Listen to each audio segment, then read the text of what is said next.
E o Espírito de Deus me levou a um texto que eu quero te convidar a ler nesta noite, que está no livro de Salmos, e o Salmo 76, versículo 8 e 9. Esse salmo é um salmo do Asaf, é um cântico que ele faz, e dentro desse cântico ele vai fazer menção dos juízos de Deus, mas também ele faz menção da sentença, e também ele vai além, porque quando entramos dentro dessa semana temática, o juízo e as sentenças divinas, automaticamente existe uma outra palavra que vai estar inserida dentro dessa temática, que é as misericórdias. Então, quando vem o juízo, quando vem as sentenças, é porque a misericórdia de Deus já foi colocada para que o ser humano possa ser livre dos juízos ou juízo e as sentenças divinas. E o salmista, no Salmos 76, versículo 8 e 9, vai dizer: desde os céus fizeste ouvir o teu juízo, a terra tremeu e se aquietou, quando Deus se levantou para julgar e salvar todos os humildes da terra. Quero repetir novamente. Desde os céus fizeste ouvir o teu juízo, a tua condenação, o teu julgamento.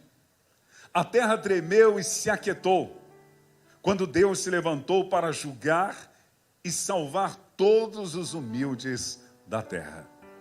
Doce Espírito Santo, eu sei que o Senhor está agindo nesta noite, neste lugar. Desde a abertura do culto, Deus, no tempo de oração, da leitura introdutória, através da adoração, do cântico, teu Espírito está ministrando sobre nós. E eu te peço, nessa noite, pela infinita misericórdia e graça do Senhor, que teu Espírito venha ministrar sobre nós também nessa noite, através da sua palavra. Espírito Santo, tu és aquele que inspirou os autores a compor os salmos e a tua palavra.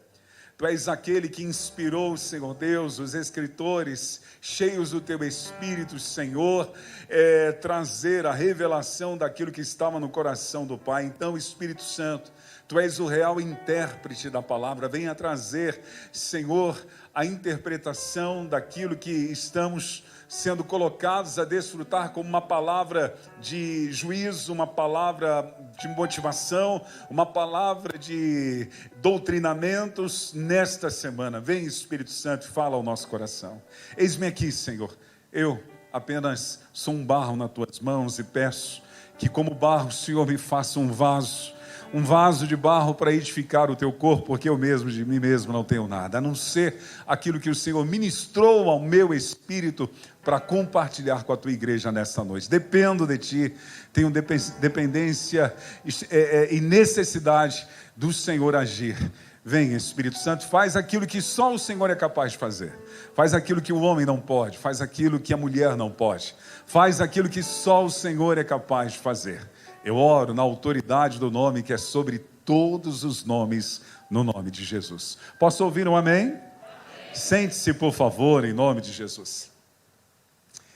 Sempre diante das desobediências, seja humana no sentido singular, seja humana no sentido coletivo de uma nação, de uma tribo, de uma localidade onde exista um sistema de governo, ou seja, de uma forma de desobediência numa totalidade pluralista, a humanidade, quando ela se posta diante de Deus, dentro de uma desobediência, sempre virá o juízo de Deus.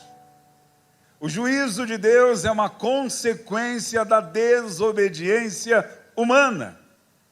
O juízo de Deus e as suas sentenças sempre é resultado de uma desobediência, de uma quebra de aliança, de uma quebra de acordo, de princípios que Deus estabeleceu, e com isso virá sempre o seu juízo com as suas sentenças. Como eu disse, seja sobre a vida de uma pessoa. Quantas vezes em passagens bíblicas nós vemos isso na vida e na casa do Eli, quando ele quebra a aliança, quando ele deixa de cumprir aquilo que Deus estabeleceu como princípio, veio o juízo de Deus sobre a vida dele. Antes de exercer o juízo, veio a misericórdia, mas ele não entendeu a misericórdia, e com isso gerou sentenças não só sobre sua vida, mas na vida de toda a sua família. Que falar de Geazi, nós, certa ocasião, ministramos aqui sobre ele. Que falar dele? O juízo de Deus que vem antes a misericórdia é para levar ele a desfrutar de uma proteção ou um aplacar da ira de Deus como uma consequência das suas sentenças, e Geazi, infelizmente, ele desfruta dessas sentenças com consequências na sua vida. O que falar da nação israelita, a nação do povo hebreu durante 40 anos, desobedecendo, quebrando princípios, quebrando alianças, não fazendo o que Deus tinha estabelecido que os fizesse, e com isso o juízo e as sentenças sempre vieram. É iminente, está para acontecer de uma forma global e mundial o juízo de Deus e as suas sentenças. É iminente. Isso sempre foi real na história da humanidade, e isso está para acontecer de uma forma clara, visível e real diante da humanidade. É iminente o juízo de Deus e as suas sentenças. Quando eu li o texto da canção de Asaf, ele está dizendo que desde os céus fizeste ouvir o teu juízo. Quanto tempo Deus tem feito ouvir o seu juízo através da história da humanidade. Nós olhamos na criação e vemos o juízo e as sentenças, mas inserida a misericórdia de Deus lá no Éden. O juízo de Deus veio sobre a criação, um homem criado, e juntamente com uma mulher, para desfrutar do melhor de Deus e eternizar-se com Deus, de viver e desfrutar da sua presença dentro de uma aliança, dentro de um mandamento. Mas por causa da desobediência vem a misericórdia, e a misericórdia não alcançada faz com que venha o juízo, faz com que venha as sentenças sobre a vida, tanto de Eva como de Adão. Gênesis capítulo 3, versículo 17 vai dizer que a terra ela se torna maldita por causa da atitude de Eva juntamente com Adão. O juízo de Deus vem porque eles desobedecem, quebram uma aliança. Além disso, as sentenças foram severas, porque as mulheres começaram a ter sentenças liberadas por Deus, naquilo que poderia ser prazeroso num sentido sem dor, o sofrimento na gravidez, as dores do parto, e ainda por cima o governo humano sobre a mulher, como está no versículo 16 de Gênesis 3, como também o versículo 17 e 18 vai mostrar outras sentenças, a fadiga e o desgaste devido ao pecado, gerando a morte física, e gerou uma morte espiritual também na vida de Adão e na vida de Eva. Por quê? Porque desde os céus se fizeste ouvir os teus juízos. Os juízos de Deus sempre estiveram quando o ser humano quebra a aliança, desobedece. Mas Deus é misericordioso, e antes de trazer a sentença para que a terra se tornasse maldita, juízo, e trazer as sentenças sobre Eva, trazer as sentenças sobre Adão e até sobre a serpente, Deus é misericordioso. No capítulo 3, do versículo 9 até o 13 de Gênesis, você vai ver Deus exercendo a sua misericórdia.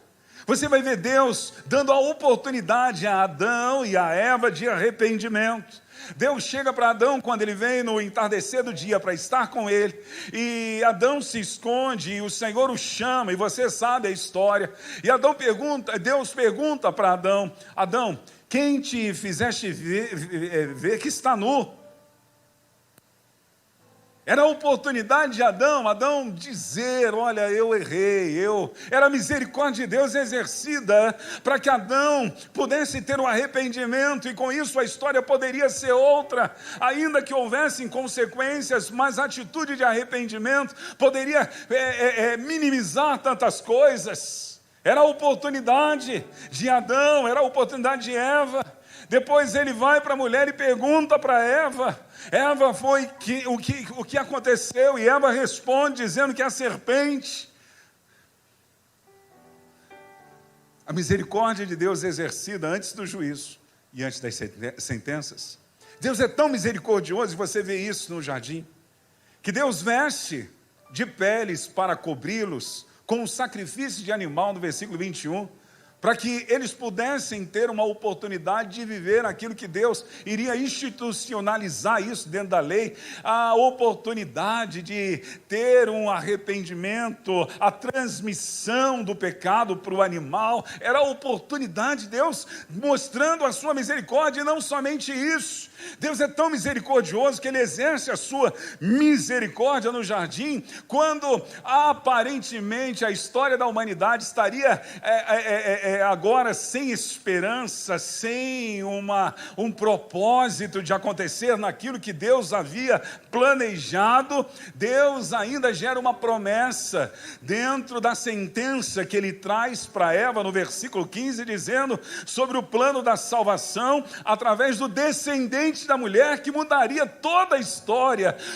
que faria com que a possibilidade de viver o projeto de Deus, aquilo que Deus tinha sonhado para a vida do ser humano, se tornasse uma realidade. E quando você vê Deus tirando-os do jardim, alguém possa dizer: nossa, que Deus difícil esse, tirando eles do jardim. Era a misericórdia de Deus, o cuidado de Deus, para que Eva e Adão, ou Adão e a Eva, não eternizassem o pecado, porque se eles quebraram a aliança de comer da árvore do conhecimento do bem e do mal, e se tornaram pecadores, e agora deixaram de ser filhos, e passaram a ser criaturas, se eles vão até a árvore da vida, e comem nesse estado, eles eternizam o pecado, talvez não gerasse esperança, pela eternização do pecado.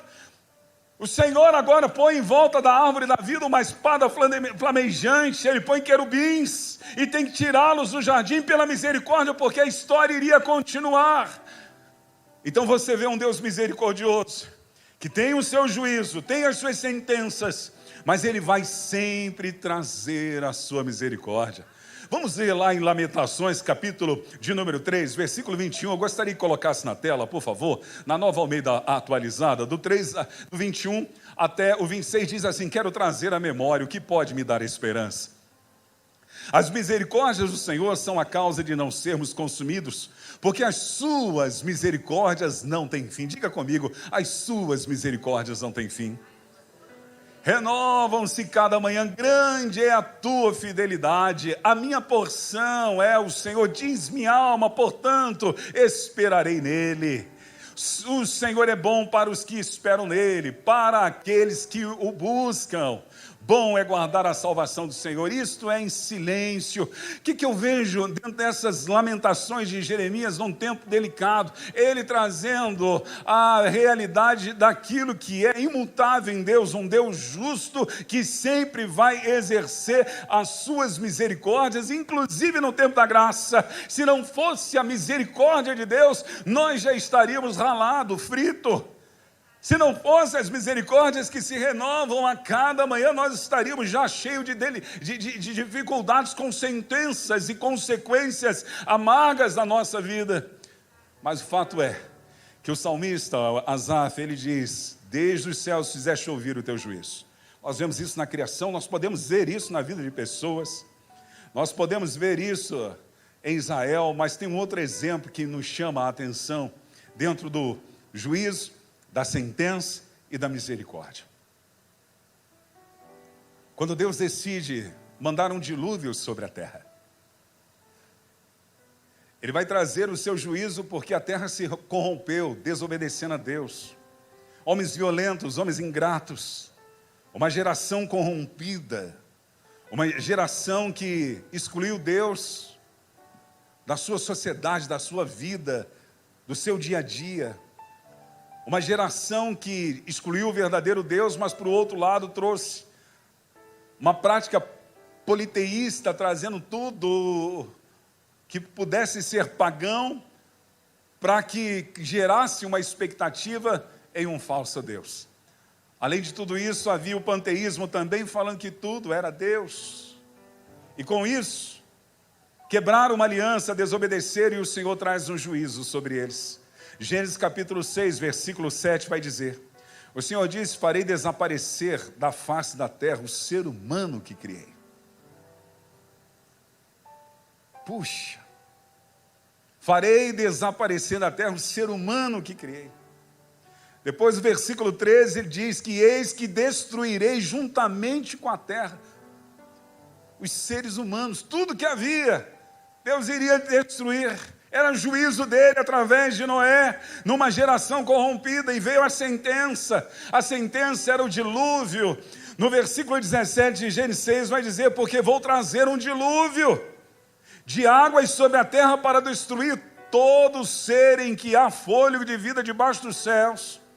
Tudo que há será destruído, é a sentença de Deus.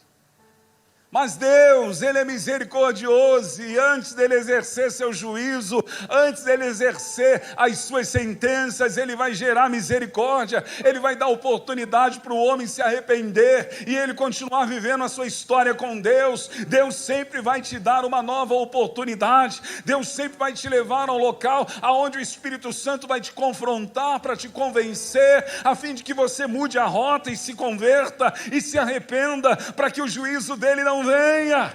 E nós vemos isso, ainda que aquela geração estava corrompida, nós entendemos pela palavra o justo juiz exercendo misericórdia através de um homem, Noé, porque a Bíblia diz no versículo 8, que porém Noé encontrou no meio daquela geração corrompida favor aos olhos do Senhor, e Deus continuou a história da humanidade através da vida de Noé.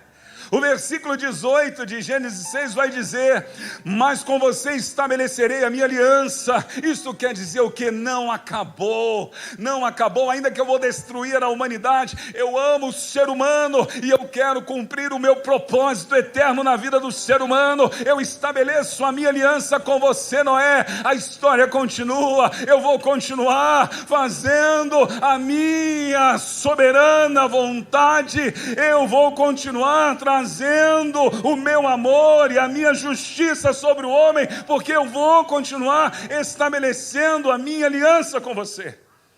E você entrará na arca, você, seus filhos, suas filhas, seus filhos, sua mulher, e as mulheres dos seus filhos, suas noras, não são filhas, né? Heresia aí, né, irmão? Por favor. Você vê Deus exercendo a misericórdia.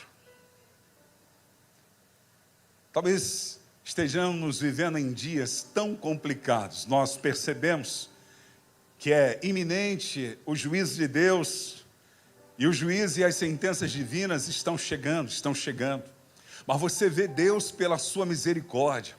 Olha, irmãos, alguns teólogos acreditam que quando o Senhor estabelece antes da criação antes da formação da arca e do pacto que Deus estaria fazendo com a aliança com Noé de 120 anos, seria um tempo específico de vida que o ser humano teria. A grande maioria de teólogos acredita que seria o tempo que duraria para vir o dilúvio. E se foi 120 anos, a Bíblia faz menção que Noé foi um pregoeiro, um pregador da justiça. Nós entendemos que Noé, durante esse período, ele disse que o juízo de Deus estava vindo. Ele pregava sobre o juízo e sobre as sentenças de Deus durante mais de um século, pregando, Deus dando a oportunidade de não somente Noé e seus filhos, suas noras, a sua esposa entrarem na arca, mas de outras pessoas, mas o coração endurecido. Faz mais de 2000 anos que a igreja está pregando, arrependa-se, porque é chegado o reino de Deus. Faz mais de 2000 anos que a igreja prega, só Jesus Cristo salva, Jesus Cristo te leva a uma nova vida, a uma nova história. Isto é, Deus trazendo a sua misericórdia, levando a oportunidade de todo homem se arrepender, porque Ele não quer que ninguém venha se perder, Ele quer que todos venham ser salvos, e para isso, meu irmão, precisamos desfrutar dessa misericórdia que se renova dia após dia. Ainda hoje você pode se arrepender e mudar a sua vida. Isso é misericórdia de Deus, se chama isso nos nossos dias de graça, um favor imerecido, essa graça que foi derramada, a plenitude da graça que é o Senhor Jesus, que durante um período de tempo exerceu de uma forma terrena, humana, esta graça. Ele veio com a sua graça sobre os pecadores, ele veio com a sua graça sobre mulheres que eram colocados fora da sociedade judaica, ele veio com a sua graça por homens desprezados que a religião dizia que eram indignos, ele veio com a sua graça alcançando aquelas pessoas que talvez eram desprezíveis, não eram aquelas melhores ao ponto de vista religioso, mas ele veio com a graça, ele deu a oportunidade do arrependimento, ele fez uma linda história na vida de cada um que desfrutou da superabundante graça de Deus. O que dizer de Zaqueu? Oh, meu amigo, o que dizer de Zaqueu? O que dizer de Zaqueu? A graça chegou, a graça chegou, a graça chegou. O que falar da mulher samaritana? A graça chegou, a graça chegou. O que dizer da minha vida, da sua vida? A graça chegou. Salmistas, Asaf, ele fala isso, ele fala de um Deus, desde os céus, fizeste ouvir o teu juízo, e a terra tremeu. O juízo de Deus é iminente, o que está para acontecer, vai acontecer. Deus se levantou para julgar, diz ele. Julgar vem como sentença de um juízo, mas ele mostra a sua misericórdia quando o salmista Asaf está dizendo, e salvar todos os humildes, pessoas que acreditam nessa mensagem, que um dia Noé pregou lá no Antigo Testamento que viria uma destruição, mas havia uma oportunidade, porque Deus tinha preparado a arca da salvação.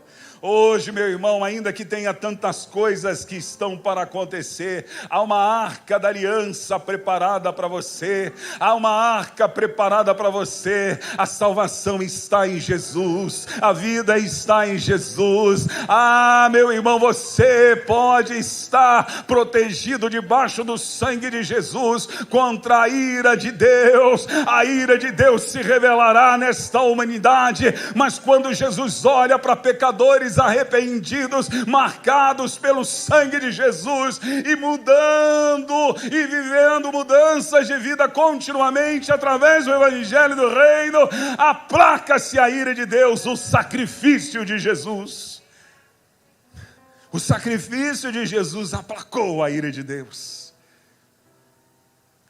O juízo e as sentenças divinas estão chegando. Diga isso para o irmão que está do seu lado. Irmão, abre o olho. O juízo e as sentenças divinas estão chegando, estão chegando. Um homem que viveu um tempo muito longínquo, muito antes de se falar ou de se pensar sobre a vinda de Jesus no juízo. Alguns já falavam na vinda de Jesus, do Messias, do nascimento virginal. Mas esse homem era aleluiado, ele andava com Deus. Aos 65 anos, quando ele gera seu filho, algo acontece na vida dele. E ele anda com Deus, ele viveu 365 dias. E ele andou com Deus no meio de uma geração corrompida também. Deus tomou ele para si. Mas esse homem, naquela época lá atrás, muito antes de Abraão, muito antes de Davi, muito antes de Moisés, era um cara que a mente dele estava no céu, porque ele andava com Deus e Deus revelava seus segredos para ele, a ponto do irmão de Jesus, Judas, na sua epístola, irmão de Tiago, Judas capítulo 1, só tem um capítulo, versículo 14, e o versículo 15 fala que Enoque, que andou com Deus, ele já estava pregando lá atrás, o juízo de Deus que é iminente, que está para acontecer.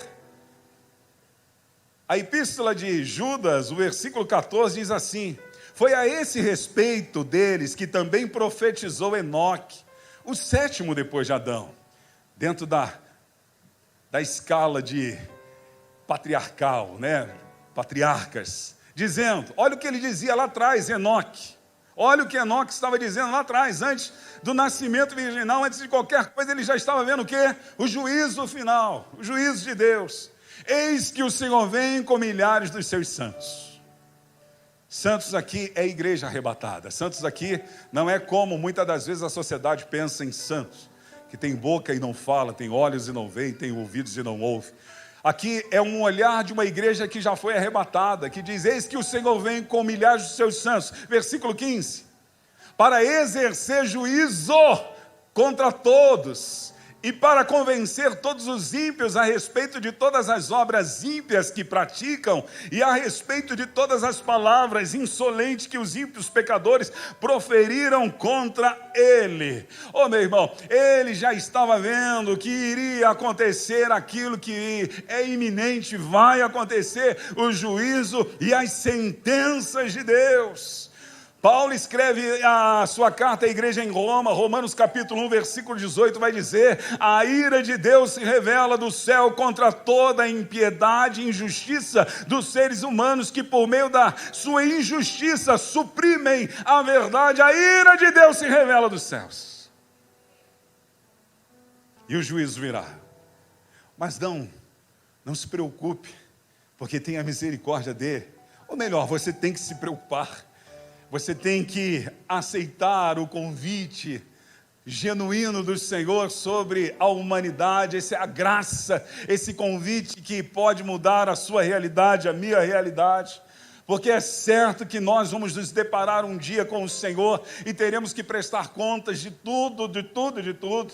O escritor da carta aos Hebreus, no capítulo de número 9, versículo 7, diz que ao homem está ordenado morrer uma só vez. Pronto, uma só vez morreu, acabou, não tem nem como reencarnar, como algumas religiões dizem que pode acontecer. Isto não é bíblico. Por quê? Porque está escrito, assim como aos homens está ordenado morrer uma só vez, uma só vez, uma só vez, uma só vez, e depois, vindo depois disso o juízo.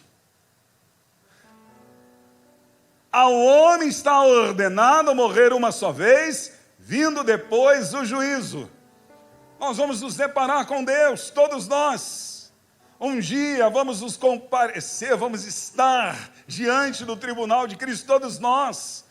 Paulo escreve a sua carta à igreja em Corinto, na sua segunda carta, dizendo, no capítulo 5 e no versículo 10, porque é necessário que todos compareçamos diante do tribunal de Cristo, para que cada um receba segundo o bem ou o mal que tiver feito por meio do corpo, através das atitudes. Todos nós vamos comparecer diante do Senhor, e o juízo dele vem de uma forma global, vem de uma forma visível, vem de uma forma através da natureza, das calamidades e situações que estão para acontecer, mas virá um dia também sobre a minha vida e sua vida, quando estivermos diante dele, e o que vai aplacar a ira de Deus sobre aqueles que fizeram uma aliança com Deus, é a marca do sangue de Jesus e o aceitar do convite de Deus para retornar e ser filhos dele novamente.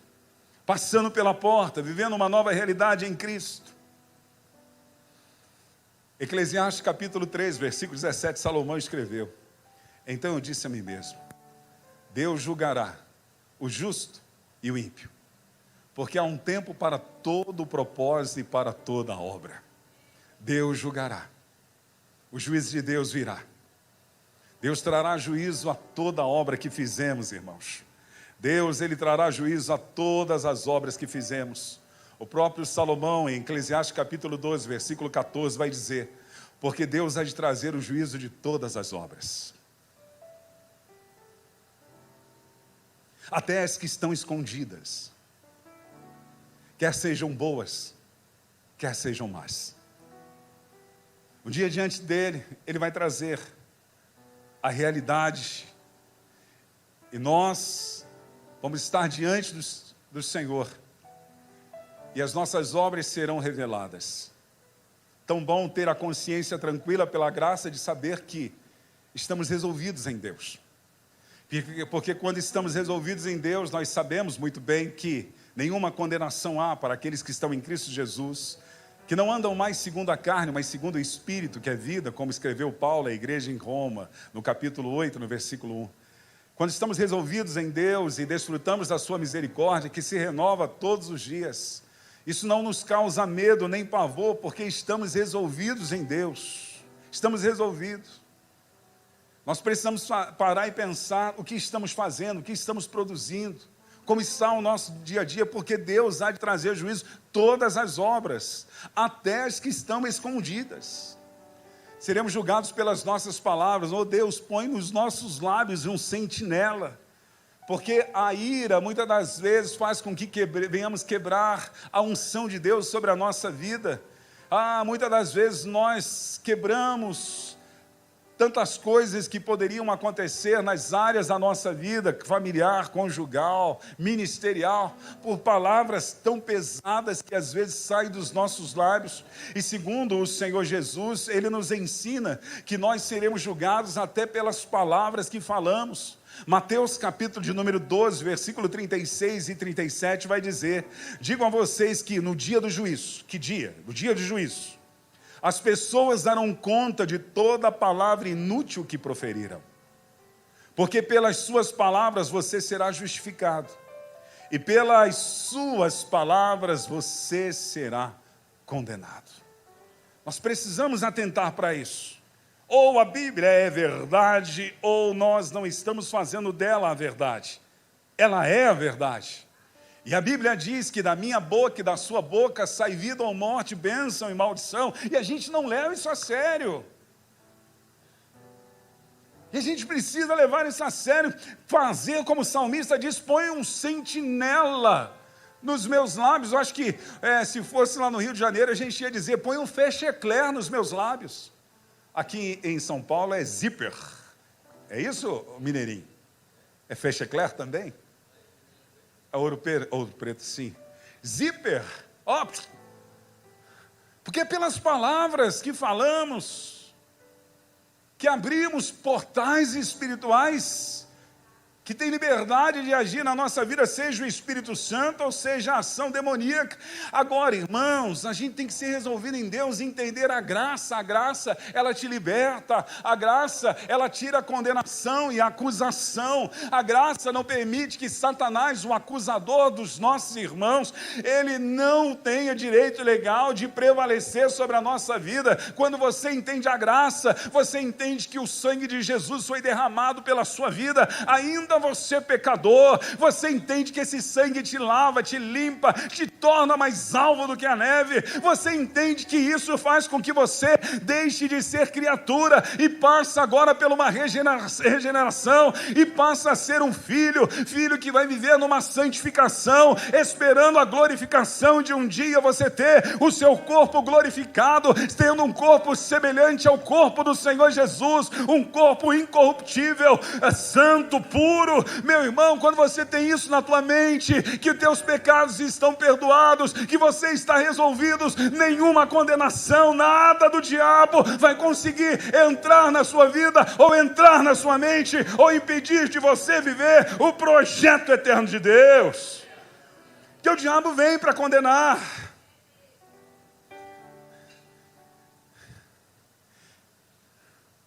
A gente precisa entender a graça que aplaca a ira de Deus. Satanás, ele vai tentar te acusar de todos os dias, de todas as maneiras. Eu já contei um testemunho aqui, e os meus testemunhos são muito antigos, preciso de testemunhos novos. E eu estou orando: Deus, por favor, me dê testemunhos novos. Esses dias aconteceu aqui na igreja, testemunho novo já. Estava aqui de boa, tranquilo, de repente entra uma pessoa e ela possessa do Espírito, ela: você sabe quem eu sou? Eu falei: não sei, mas eu sei a quem eu sirvo. Sai dela em nome de Jesus. Mas teve um momento na minha vida que eu não estava muito bem. Jovem, adolescente, é um testemunho bem antigo, adolescente, né? Adolescente para a juventude.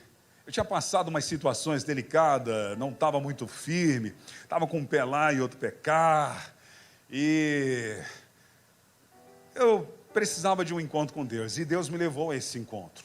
E nesse encontro eu me tratei com Deus, eu confessei os meus pecados. Falei não somente para Deus, mas para as pessoas envolvidas, o quanto indigno eu era. E eu senti o amor de Deus e a graça dele me alcançando, me perdoando, me senti perdoado como me sinto até hoje. E um dia andando nas ruas, pastor Antônio Marcos de Teresópolis, uma das 7 maravilhas do universo. E quem nasce em Teresópolis é inteligente pra caramba.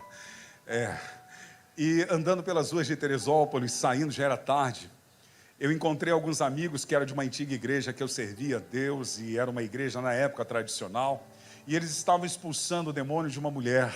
Essa mulher estava com uma legião, e eles sabiam que eu estava numa igreja pentecostal e já tinha tido experiências com Deus, mas todos eles conheciam a minha vida, sabia da transformação que o Evangelho tinha feito no meu caráter, na minha vida, e eu estava resolvido com Deus. E eu falei, então vamos lá.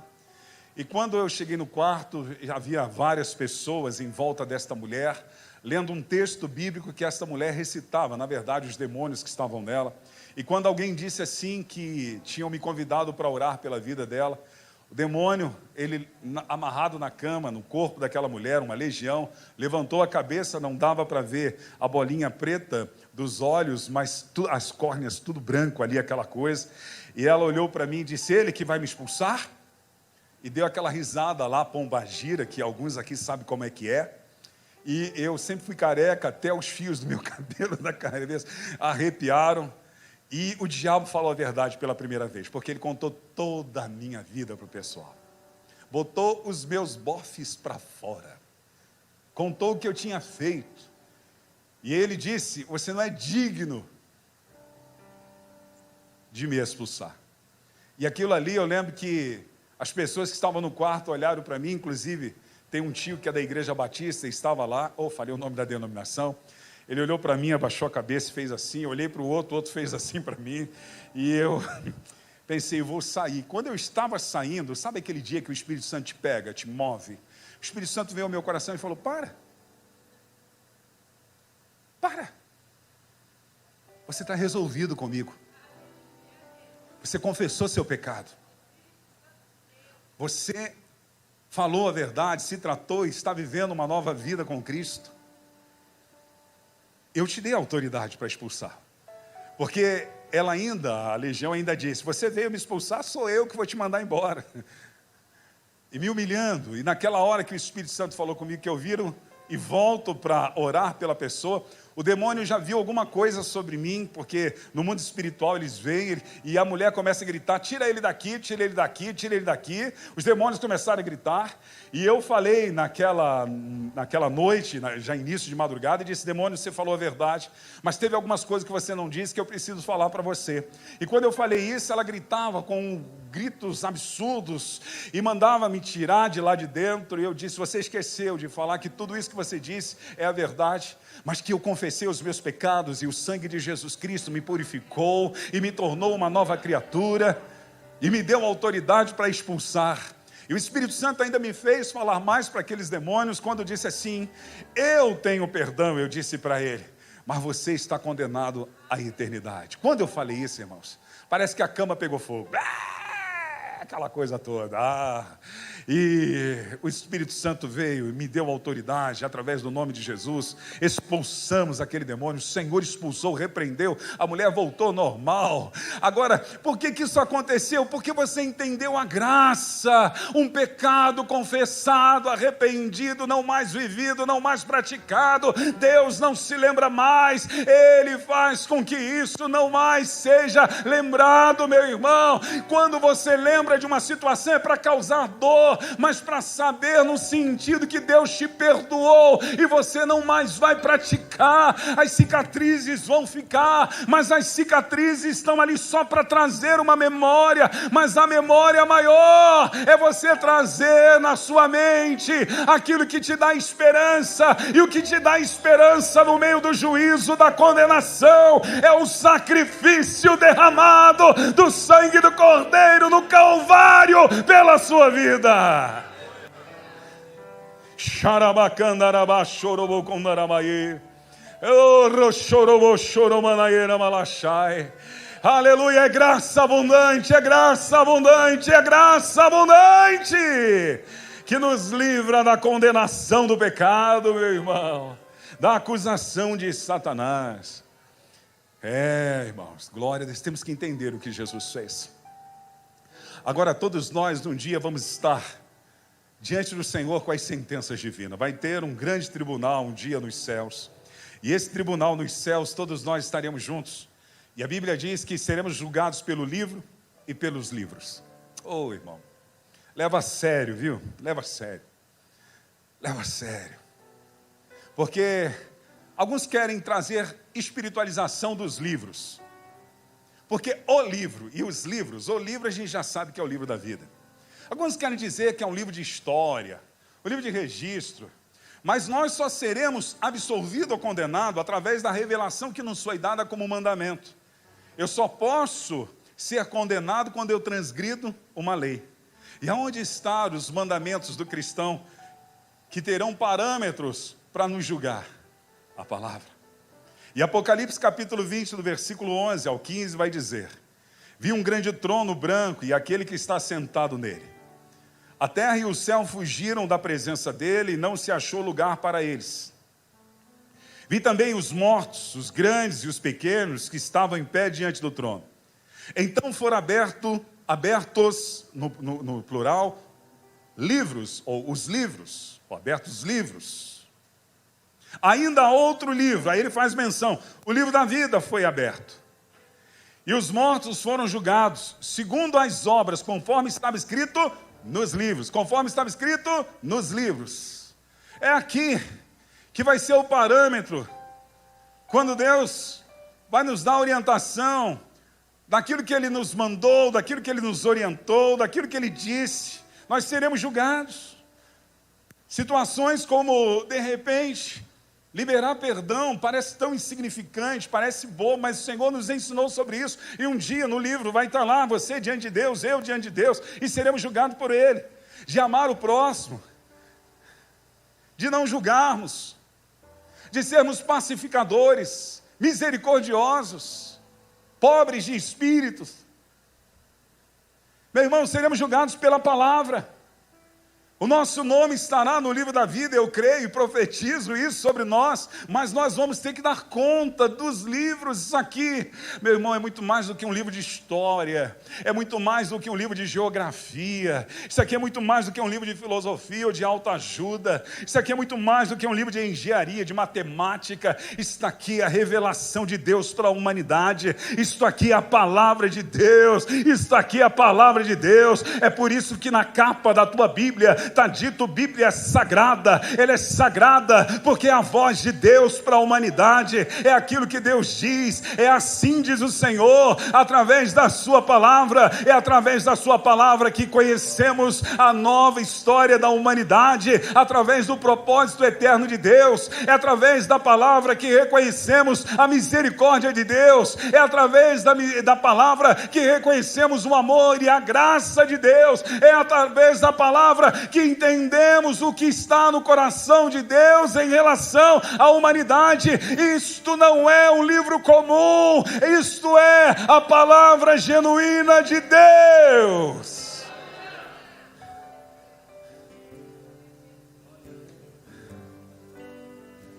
O mar entregou os mortos que neles estavam, a morte e o inferno entregaram os mortos que neles haviam, e foram julgados um após um segundo as suas obras. Então a morte e o inferno foram lançados no lago de fogo. Essa é a segunda morte, o lago de fogo. E se alguém não foi achado escrito no livro da vida, esse foi lançado no lago de fogo. Juízo, sentença, mas há misericórdia de Deus, ainda há o tempo da graça. Um dia a arca de Noé, a porta fechou-se. Eles estavam lá dentro e a porta se fechou por fora. Meu irmão, sabe o que me encanta? É saber que a porta dos céus ainda está aberta. Quando você lê Apocalipse, e lá João, ele está dizendo que ele vê a sala do trono de Deus, ele diz que viu, a porta estava aberta. Que porta é essa? Era a porta para a sala do trono de Deus. A porta está aberta. Você pode viver uma nova vida, você pode viver uma nova realidade através da misericórdia de Deus. Deus lançou a sua misericórdia te dando uma oportunidade de viver uma nova vida através dos livros e através de você ter seu nome escrito no livro da vida. Ei, meu irmão, eu gosto de falar isso aqui porque é bacana. Tem muita gente que se empolga por ter seu nome escrito na calçada da fama, lá em Hollywood. Quando eu fui ao Maracanã, tinha lá também a calçada da fama com os pés dos jogadores marcado. Bom mesmo, mais do que Hollywood ou Maracanã, é ter o nosso nome escrito no livro da vida.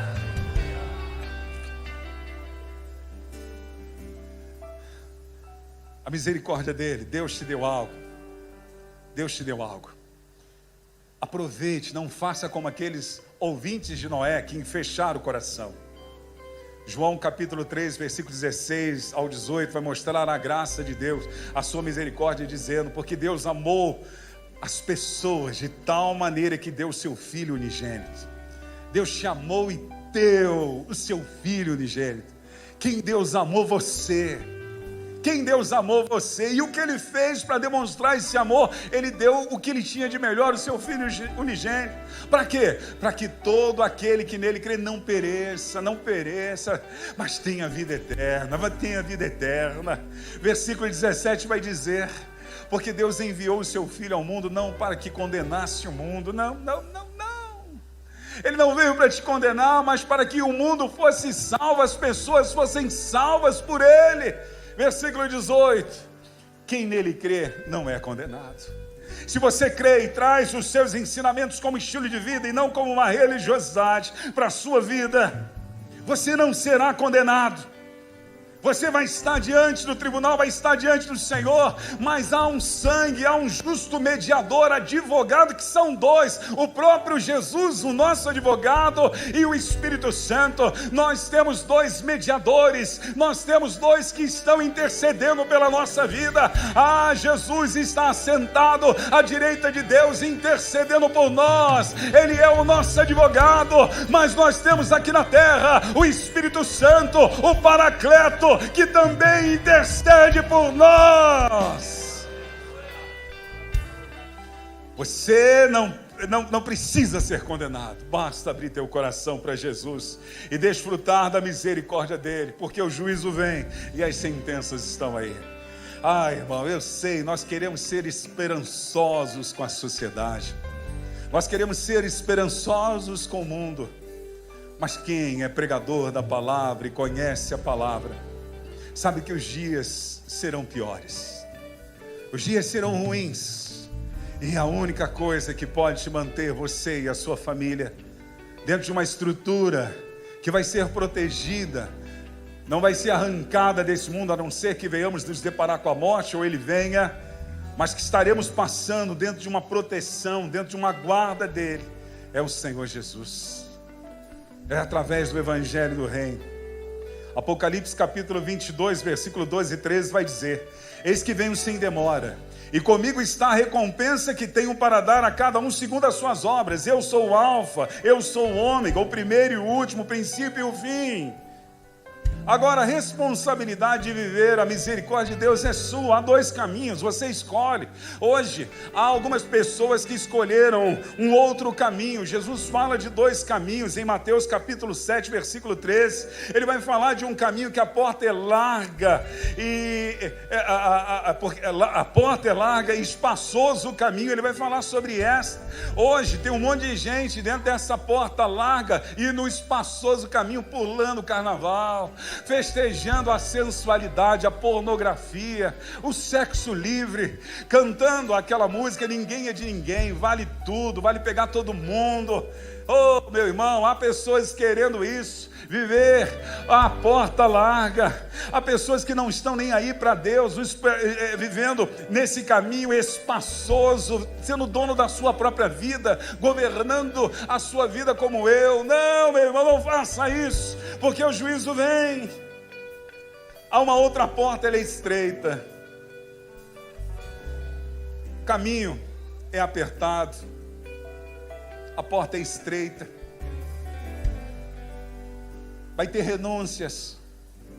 Você vai ter que se tornar súdito do reino e não rei de você mesmo. Você vai ter que deixar Jesus assentar no teu coração e reinar como governante e autoridade máxima. É a porta estreita.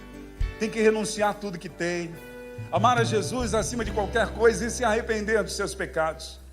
São as oportunidades para você escolher entre a porta larga ou a porta estreita, sobre o caminho espaçoso ou sobre o caminho apertado.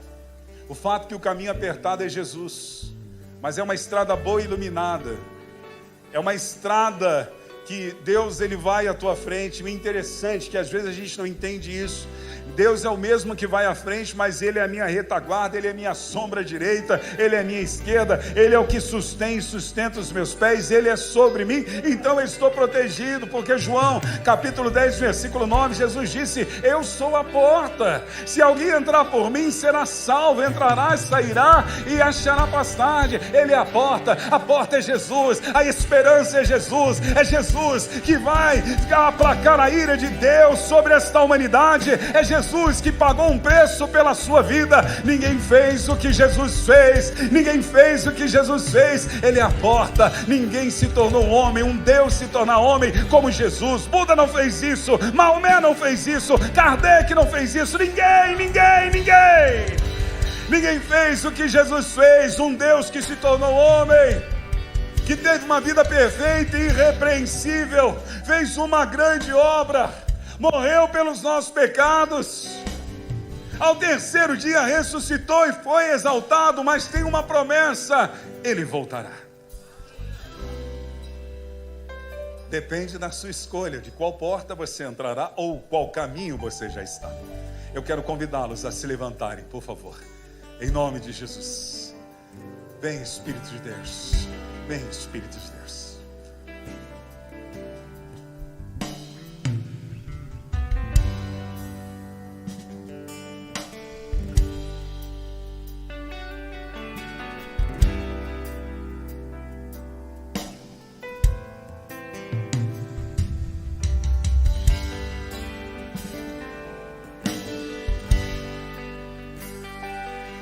Se abalam, os povos se curvam, as bocas se abrem, as mãos se levantam pra dizer que tu és o rei, pra dizer que tu és o Senhor. Os reinos se abalam, os povos se curvam, as bocas se abrem, as mãos se levantam pra dizer que tu és o rei, pra dizer que tu és o Senhor.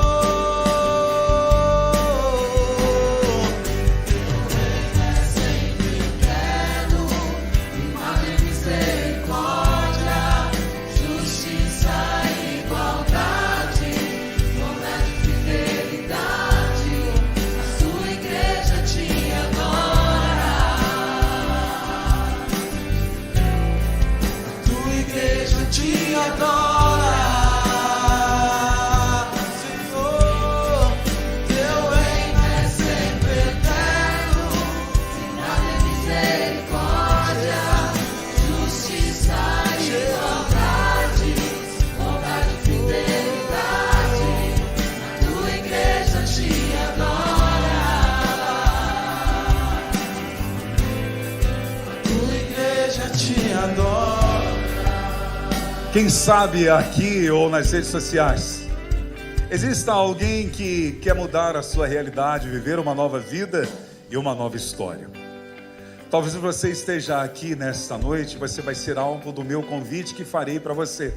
Na verdade, o convite não é meu, apenas sou portador dele. Jesus, em certa ocasião, disse: vinde a mim todos os que estão cansados e sobrecarregados, e eu vos aliviarei. Tomai sobre vós o meu jugo e aprendei de mim. Você precisa aprender de Jesus. Aceite o convite dele.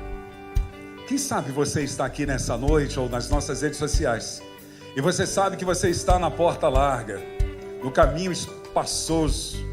Você sabe da realidade do juízo de Deus. Você tem visto as evidências através do globo, do sistema mundial, as coisas que estão acontecendo e tudo aponta para o fim. Até mesmo o relógio tecnológico que os cientistas se reuniram para marcar o tempo do fim, esse relógio já aponta para meia-noite. E nós sabemos que o relógio dos céus também, a meia-noite está chegando. Quem sabe hoje é o dia de você entregar a sua vida ao governo de Jesus. Ele quer ser rei da sua vida, Ele quer governá-lo, Ele quer governá-la. Ele quer te trazer a paz que só Ele pode dar, que nada nesse mundo. Se você está aqui, quem sabe até pela primeira vez, e quer viver essa nova vida, é um caminho apertado, sim. A porta é estreita, sim, mas vai te levar à eternidade.